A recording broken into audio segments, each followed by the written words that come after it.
Hi everyone. Good afternoon. I've had a time with this stupid tripod.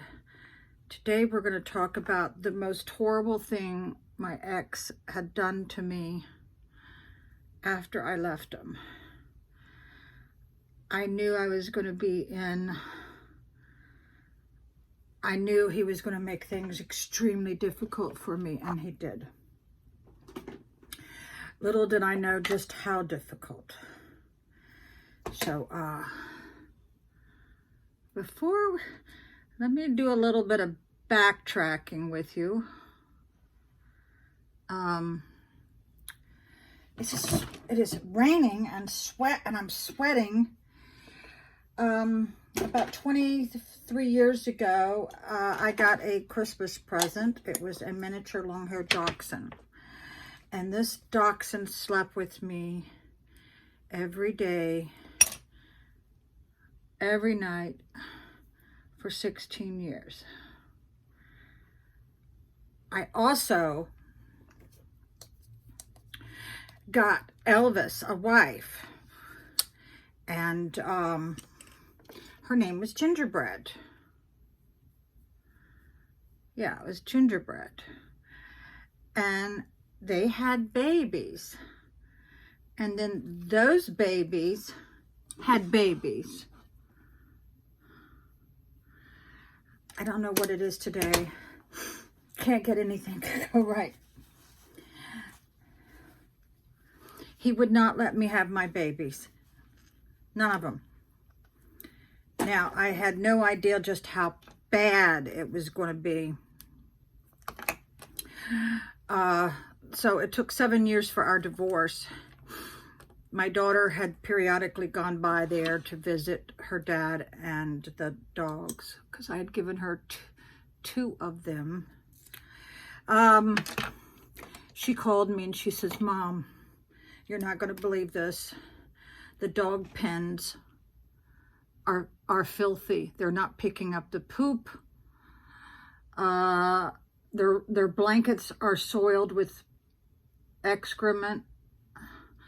My heart just broke. I mean, I hired a private investigator to keep my ex busy while I went into my own house and was able to retrieve one of the dogs. I was on foot, had to walk many miles, right? Yeah, just to do that. And I had to pay the private investigator. So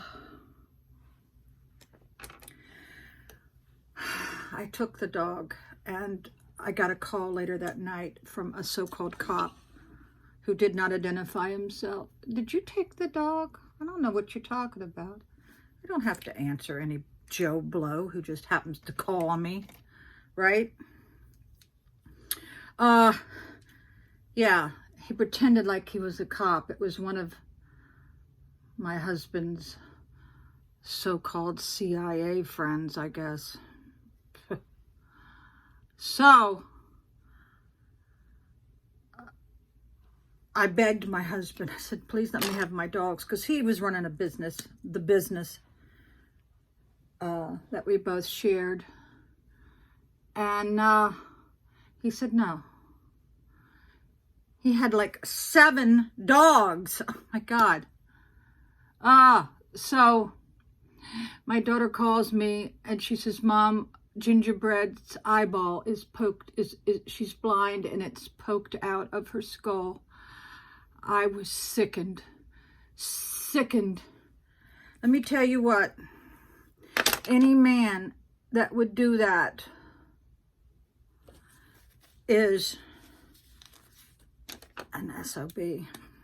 Yeah, an SOB who would do that. I still have nightmares. I still have nightmares to this day for the condition of those dogs.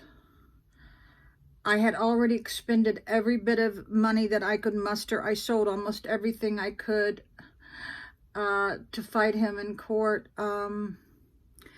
My daughter was so disgusted that she took 2 of them. And the rest died in misery. Let me tell you guys, if you're in the middle of a divorce, you better steal them dogs or take them to court legally to get those dogs. But it's considered just like a couch or something, which I thoroughly disagree. So the only regret that I have in this marriage is that. And he has had bad karma happen to him, for sure. One of his girlfriends he was sleeping with even before our divorce, she died of brain cancer. He has the nerve to call me to tell me this?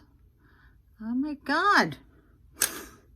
Then his house burned down, pretty much. The fire department destroyed almost all the walls. Then he got stung by about 100 bees, and as he was running away from the bees, he broke his ankle or Achilles tendon or something. I don't know. But yeah, karma does happen. But I don't think people make it to heaven who are mean to animals. The fact that nobody cleaned up after these dogs or washed those blankets. His girlfriends were lazy asses. That's what they were. Yeah. Okay. I realized it wasn't his girlfriend's responsibility to take care of my dogs, that my ex was still my husband at the time. It was his responsibility to let a dog live in filth. I was anal about my dogs. I gave them regular baths. I took them to the vet. I cleaned up their pen. I let them out to play all the time. These dogs were treated so well, and after I left, they were abused. Yeah, don't let that happen to you.